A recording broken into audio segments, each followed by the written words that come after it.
Boa tarde, eu me chamo Juliana, sou graduanda do curso de Filosofia do Polo de Porto Franco e hoje eu vim abordar de forma simplificada a história da filosofia brasileira contemporânea.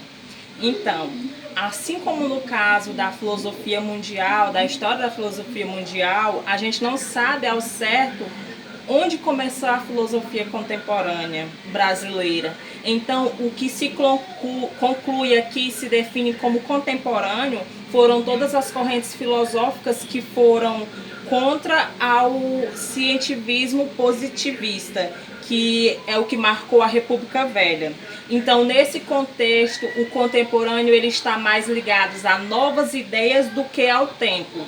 Que aí, prosseguindo, a gente pode identificar, pelo menos, grandes tendências da filosofia contemporânea brasileira, que nós podemos começar abordando, que a primeira delas é o neopositivismo, que assim, os progressos, principalmente na física, eles levaram a uma nova formulação da ciência do positivismo, que foi assim que deu origem ao neopositivismo.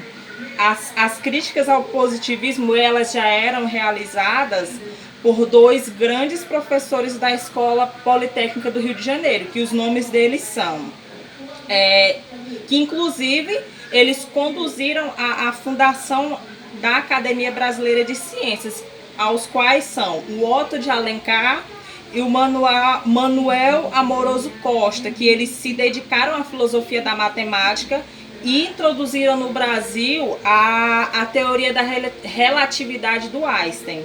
E assim, falando sobre esse neopositivismo, dois nomes importantes aos quais a gente pode citar, que são de humanistas brasileiros, que seriam o jurista e filósofo Francisco Cavalcante Pontes de Miranda e o jurista e filósofo Carlos Tavares da Silva.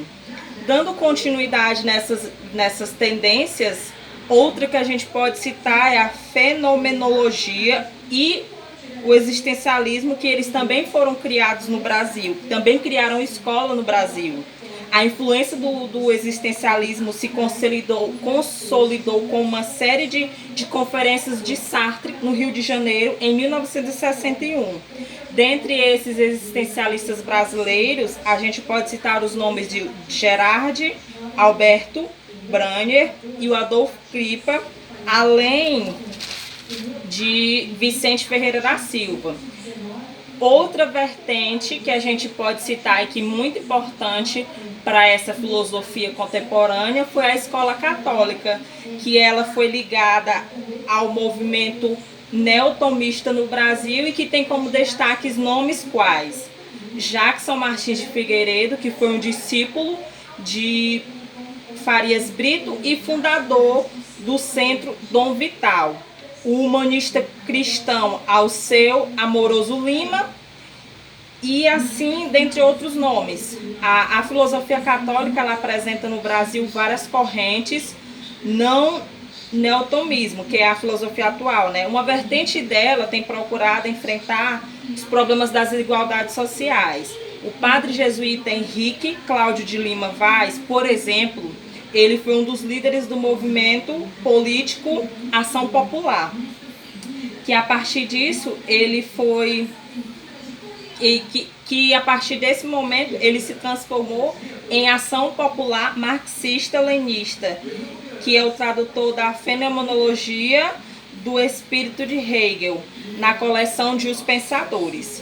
Outro representante dessa vertente que é extremamente conhecido é o Paulo Freire, que ele é uma referência mundial em filosofia da educação e autor de inúmeras obras de nomes conhecidos, como a Pedagogia da Autonomia, a educação como prática da liberdade, a pedagogia do oprimido.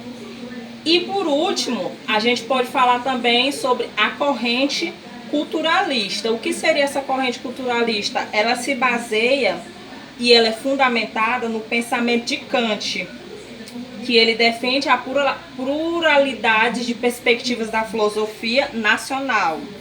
E também ele vem falar sobre a busca de recuperar a tradição filosófica nacional. Nesse culturalismo é importante ressaltar alguns nomes que são bem importantes, que se destacam, que é Miguel Reale, Jaci Menezes e Luiz Washington Vita.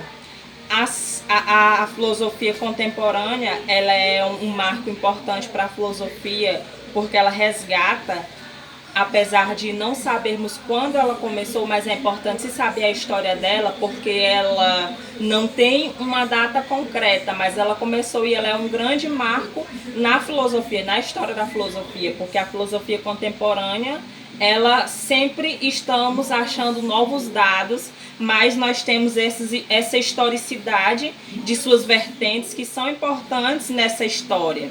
E apesar de termos alguns nomes importantes, tiveram muitos outros autores e muitos outros filósofos que não estavam ligados a movimentos, mas que eles tiveram suas participações nessa história da filosofia contemporânea.